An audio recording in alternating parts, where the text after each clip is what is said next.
Operation সিন্দুৰ operation সিন্দুৰৰ জৰিয়তে ভাৰতে পাকিস্তানক প্ৰত্যুত্তৰ দিলে ভাৰতে পাকিস্তানৰ সৈতে যুদ্ধ আৰম্ভ কৰিলে আৰু এতিয়া চৌদিশে কেৱল যুদ্ধৰ দামামা চলি আছে চৌদিশে কেৱল গুলি বাৰুদৰ শব্দ শুনিবলৈ পোৱা গৈছে পাকিস্তানৰ অৱস্থা এতিয়া পানীত হাঁহ নচৰা আৰু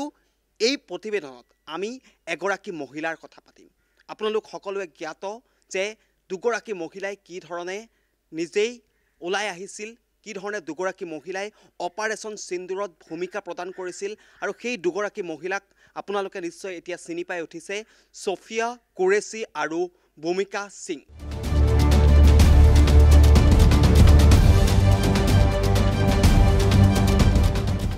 এই দুগৰাকী মহিলাই ভাৰতীয় মহিলাই কেনেকৈ পাকিস্তানৰ মুখা খুলিলে কেনেকৈ এই দুগৰাকী মহিলাৰ সন্মুখত পাক সেনা ধৰাশায়ী হৈ পৰিল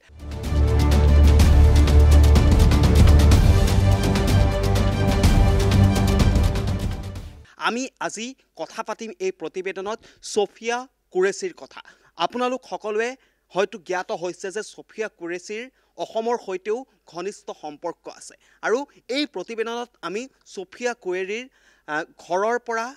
তেওঁৰ শৈক্ষিক জীৱন অসমৰ সৈতে সম্পৰ্ক তেওঁৰ সেনাত কি ধৰণে ভৰ্তি হ'ল তেওঁৰ পৰিয়ালত কোন কোন আছে এই সমগ্ৰ ঘটনাৰ A to Z তথ্য আমি আপোনালোকক দিবলৈ বিচাৰিম প্ৰথমেই জানো আহক ছফিয়া কুৰেশ্বীৰ ঘৰ ক'ত আৰু ছফিয়া কুৰেশ্বীৰ ঘৰত কোন কোন আছে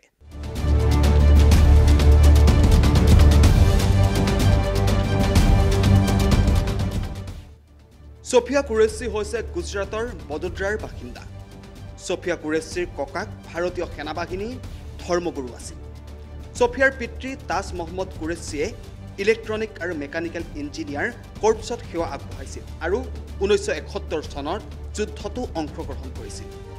ছফিয়া কুৰেশ্বীৰ আজু ককাক ব্ৰিটিছ সেনাবাহিনীত আছিল ছফিয়া কুৰেশ্বীৰ 18 বছৰীয়া পুত্ৰই বায়ুসেনাৰ বাবে প্ৰস্তুতি চলাইছে আৰু দেশ মাতৃৰ বাবে সেৱা কৰিব বিচাৰে ছফিয়া কুৰেশ্বীৰ 18 বছৰীয়া পুত্ৰই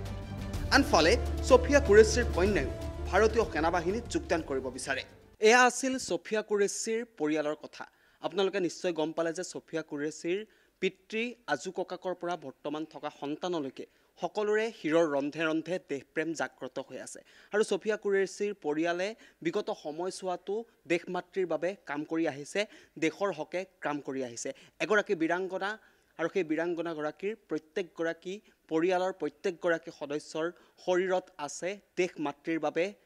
ভক্তি আছে দেশ মাতৃৰ বাবে যুঁজাৰ শক্তি আছে এতিয়া আমি জানি লওঁ আহক ছফিয়া কুৰেশ্বীৰ শৈক্ষিক জীৱনৰ কথা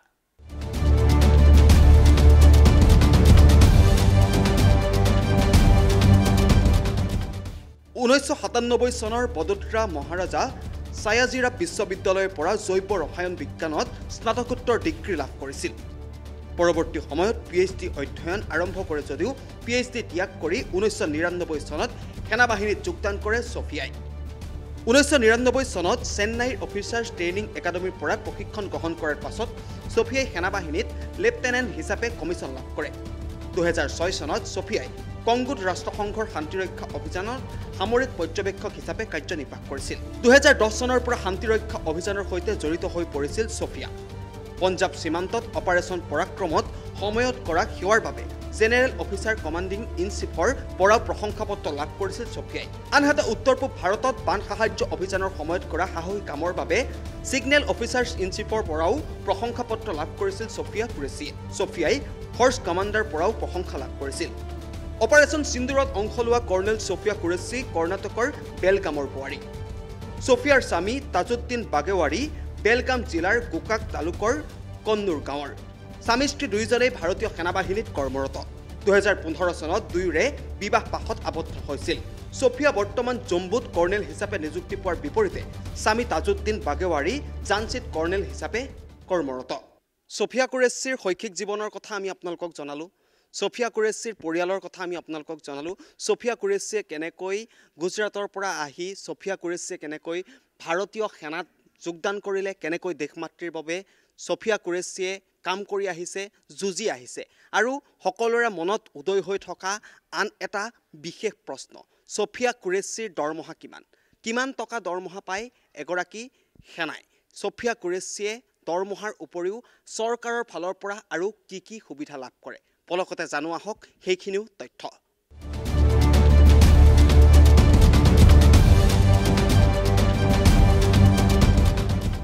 কৰ্নেল হৈছে ভাৰতীয় সেনাৰ জ্যেষ্ঠ পদবী এই পদবীৰ বিষয়াসকলৰ মৌলিক দৰমহা প্ৰতি মাহে 1,30,600 টকাৰ পৰা 2,15,900 টকাৰ ভিতৰত পৰে ইয়াৰ উপৰিও 15,000 টকা মিলিটাৰী পে সাৰ্ভিস আৰু দিয়ে মৌলিক দৰমহাৰ প্ৰায় 46%। ইয়াৰ উপৰিও আন কিছুমান ভাত্তাও লাভ কৰে এই পদবত অধিষ্ঠিত বিষয়াই সেনাবাহিনীৰ এজন কৰ্নেল ৰেংকৰ অফিচাৰৰ দৰমহা গাঁথনি এনে ধৰণৰ প্ৰতি মাহে মৌলিক দৰমহা 1,30,600 টকাৰ পৰা 2,15,900 টকা সামৰিক সেৱাৰ দৰমহা প্ৰতি মাহে 15,500 টকা লাভ কৰে মৌলিক দৰমহাৰ ওপৰত প্ৰায় 46% দিয়ে লাভ কৰে ছফিয়া কুৰেশ্বীয়ে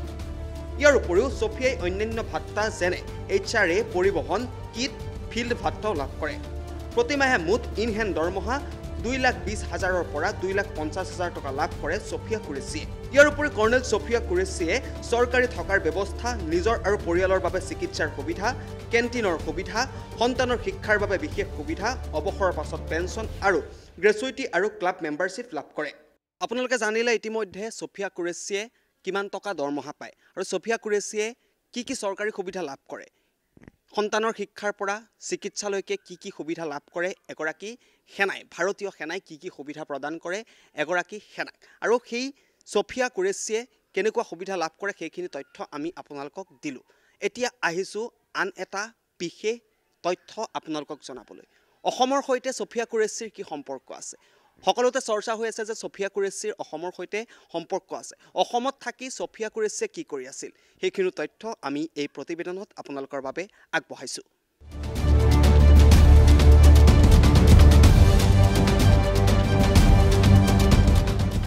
অপাৰেশ্যন সিন্দুৰত অংশ লোৱা ছফিয়া কুৰেশ্বীৰ আছে অসমৰ সৈতে নিবিড় সম্পৰ্ক গুৱাহাটীৰ নাৰেংগীৰ সেনা চাউনীত 2 বছৰ কৰ্মৰত আছিল ছফিয়া কুৰেশ্বী অসমত মিলিটাৰী পুলিচৰ দায়িত্বত আছিল ছফিয়া 2021 পৰা 22 চনত লেফটেনেণ্ট কৰ্নেল পদত আছিল ছফিয়া কুৰেশ্বী অসমতে অধ্যয়ন কৰিছিল দেশজুৰি চৰ্চা লাভ কৰা ছফিয়াৰ পুত্ৰই গুৱাহাটীত কাৰ্যনিৰ্বাহ কৰি থকা সময়ত 2020 চনত ছফিয়াৰ পুত্ৰই অধ্যয়ন কৰিছিল গুৱাহাটীৰ ৰয়েল গ্লোবেল স্কুলত ছফিয়া কুৰেশ্বীৰ বিভিন্নতা জনা তথ্য আমি আপোনালোকক জনাবলৈ চেষ্টা কৰিলো ছফিয়া কুৰেশ্বীক লৈ চৰ্চা চলি আছিল ছফিয়া কুৰেশ্বীয়ে কেনেকৈ অপাৰেশ্যন সিন্দুৰৰ পাছতেই পাকিস্তানৰ মুখ খুলিলে আৰু সেই ছফিয়া কুৰেশ্বীৰ কিছু জনা তথ্য আমি আপোনালোকক লৈ আহিবলৈ চেষ্টা কৰিলো আৰু সদৌশেষত ছফিয়া কুৰেশ্বীৰ সহিতে ভাৰতীয় সেনাৰ হৈ দেশমাতৃৰ বাবে সেৱা আগবঢ়াই অহা প্ৰত্যেকগৰাকী সেনা জোৱানলৈ জনাইছো এটা বিগ সেলুট